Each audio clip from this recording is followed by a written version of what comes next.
Vážení cestujúci, volám sa Zuzana Golianová a pri príležitosti Mesiaca knihy vám v nasledujúcej chvíli prečítam úryvok zo svojej zbierky poviedok Ako z cukru.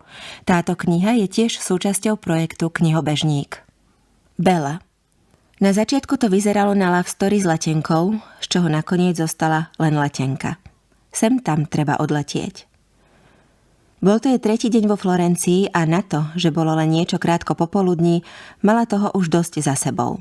Na smrť uchodená, ale šťastná. Takto písala aj do SMS-iek. Zdalo sa jej to byť také akurátne. Žiadne srdečné pozdravy ani výpisky z bedekra. Od rána prešla celé centro storico a dala si 2 raňajok. Doma jej dáva samé zdravé veci cereálno-čajového charakteru a kašovitej konzistencie. Tu si užíva taliansku klasiku. Kapučíno a malé sladké pečivo. Celé je poliate niečím cukrovým a lepkavým a najlepšie chutí, keď si ho namáča do šálky. Cestou sa pozerá na ľudí, na oblohu bez jediného obláčika a do výkladov. Určite si niečo kúpi, niečo talianske. Buď nejakú haluz na seba alebo voňavku. Niečo. Mostom Ponte alla Grazie prešla na druhú stranu rieky. Táto časť mesta bola úplne iná. Chcela sa dostať na Piazzale Michelangelo. Podľa bedekra je to príjemné námestie, ktoré s príchodom súmraku dostáva priam karnevalovú atmosféru. Ide vraj o najobľúbenejšiu výhliadku na mesto. O karnevalovú atmosféru nestojí, práve naopak, znamená to pre ňu, že do súmraku musí byť preč. Ale ten pohľad na Florenciu bude určite stáť za to. A snáď si tam bude aj kde sadnúť. Tretí deň v balerínkach ju stojí takmer život. Nikdy by si nemyslela, že jej budú tak chýbať opätky. Síce by sa tu v nich asi zabila, ale aspoň by nemala stále pocit, že padá dozadu a neboleli by už tak šialene achilovky. Ešte raz sa pozerala do mapy, aby sa zorientovala a ďalej si to namierila pekne do kopca. Po pár metroch natrafila na malé supermarkato. Chcela si kúpiť fľašu vody.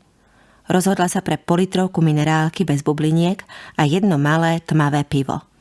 To jej hore na kopci určite padne vhod. A ešte lepší bude pocit, že je trochu mimo. To je vhod takmer vždy. Pivo dala do tašky a z vody si poriadne odpila, odhodlaná na strmý stupák. Boli to tie najhoršie schody. Na jeden krok príliš široké, na 2 plitké. Nevadí. Rýchlo si našla rytmus. A pravá, a pravá, a pravá. Zastavila sa len sem tam, aby sa pozrela na seba, na panorámu, alebo keď ju viac či menej nesmelo oslovili iní turisti, či by ich mohla odfotiť.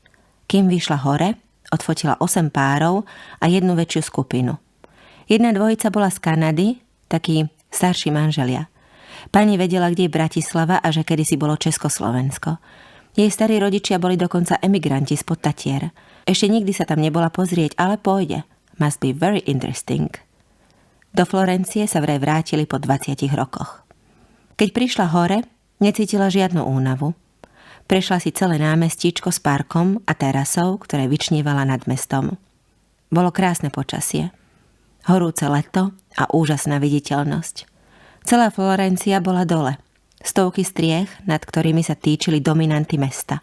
Duomo, Campanile di Giotto, Basilica di San Lorenzo, Palazzo Vecchio a vpravo Santa Croce. Vodu dopila a prišiel čas na pivo. Bola to klasika v sklenenej fľaši. Žiadna plechovka.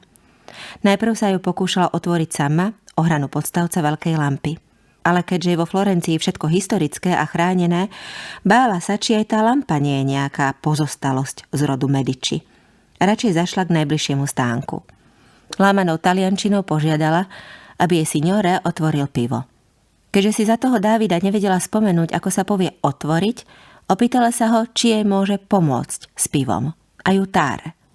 Fičursky sa usmial, pivo jedným ťahom otvoril a podal jej ho. Grácie. Pivo inak vôbec nepije. Keď tak v lete, sem tam, asi 5 za celý rok. Ale v tej chvíli sa jej to zdalo to pravé orechové. Birra. Chytila fľašu za krk a šla si sadnúť na schody, ktoré spájali námestie s dolnou terasou. Všetko bolo vyhriaté až pálilo. Dala si pod zadok zloženú mapu a oprela sa o múrik. Florencia sa jej ťahala z pravej strany až dozadu za chrbát. Tvár mala natretú 20-kou, na očiach slnečné okuliare, žiadne pehy jej teda nehrozili.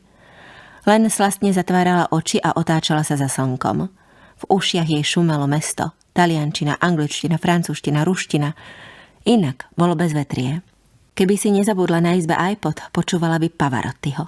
Ale to by už bola totálna idylka hraničiaca s gíčom. Bellissimo. Ďakujem za pozornosť a želám vám príjemnú cestu.